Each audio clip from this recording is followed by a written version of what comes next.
আসসালামু আলাইকুম ওরহমতুল্লাহি ওবরাকাতুহ। নাহমাদুহু ওয়া নুসাল্লি আলা রাসূলিহিল কারীম।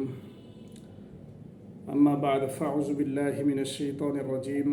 বিসমিল্লাহির রহমানির রহিম।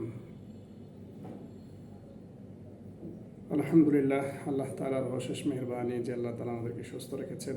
আজকে একটা বিষয় নিয়ে আলোচনা করব, খুবই গুরুত্বপূর্ণ। আমরা সবাই সুখী হতে চাই। আসলে বাস্তবিক করতে আমরা কেউ সুখী না, কিন্তু একটা বিষয় আছে, এটাকে যদি আমরা ফলো করি, যে কোনো অবস্থানে থেকে আমরা সুখী হতে পারি। একটা ঘটনা আগে আপনাদের সাথে শেয়ার করি। এক লোক হাই ব্র্যান্ডের মার্সিডিজ গাড়িতে চড়তেছে। সে এক জায়গায় দাঁড়ায় চা খাচ্ছে। সে গাড়িতে নামার পরে সে দেখতেছে যে একজন প্লেন দিয়ে চড়তেছে।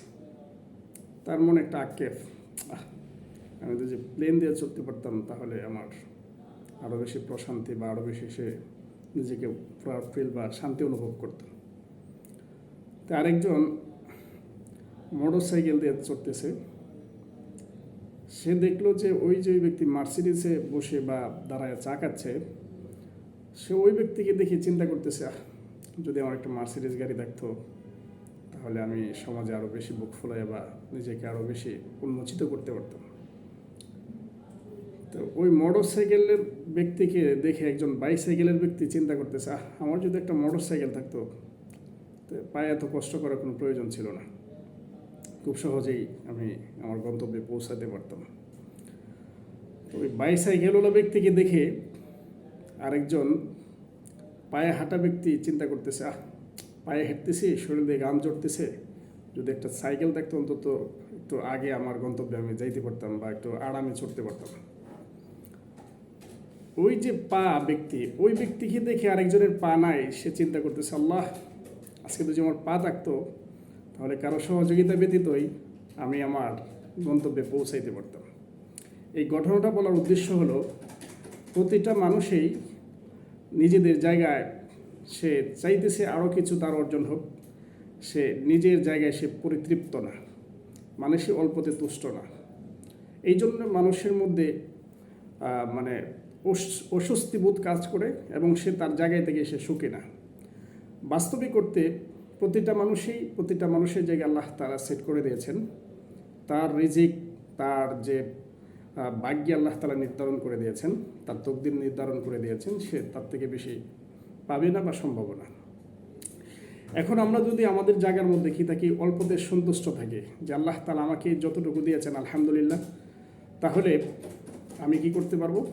শুকরিয়া আসবে। আর শুকরিয়াটা তখনই আসবে যখন আমি যে জায়গায় আছি ওই জায়গার নিচের দিকে আমি তাকাবো।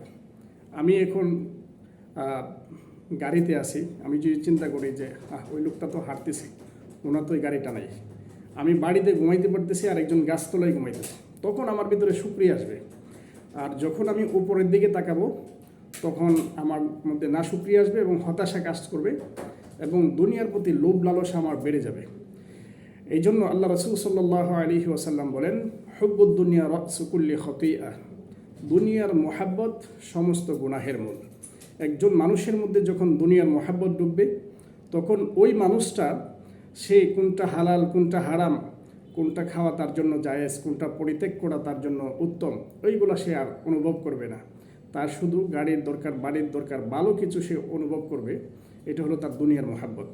আর দুনিয়ার মোহাব্বত যার মধ্যে পরিপূর্ণভাবে ডুববে, তার থেকে আখিরাত দূরে সরে যাবে, আল্লাহ তাআলার ভয় দূরে সরে যাবে, নবীর সুন্নাহ থেকে, নবীর আদর্শ থেকে সে দূরে সরে যাবে।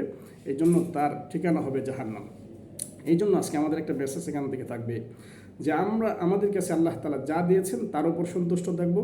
আমি যে অবস্থায় আছি এই অবস্থার থেকে নিচে দেখবো আমার থেকে খারাপ অবস্থায় কে আছে। আমি 3 বেলা খাইতে পারতেছি, কে 2 বেলা খাইতেছে, কে না খেয়ে থাকতেছে, তখন আমার মধ্যে সন্তুষ্টি ভাব আসবে এবং শুকরিয়া আসবে।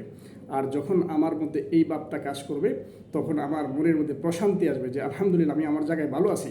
তখন আর দুনিয়ার প্রতি আমার এত আসক্তি, এত আবেগ অনুভূতি আসবে না এবং দিনরাত এত পরিমাণে মানুষকে ঠকানোর বা মানুষকে মেরে খাওয়ার একটা ভাব আমাদের মধ্যে কাজ করবে না।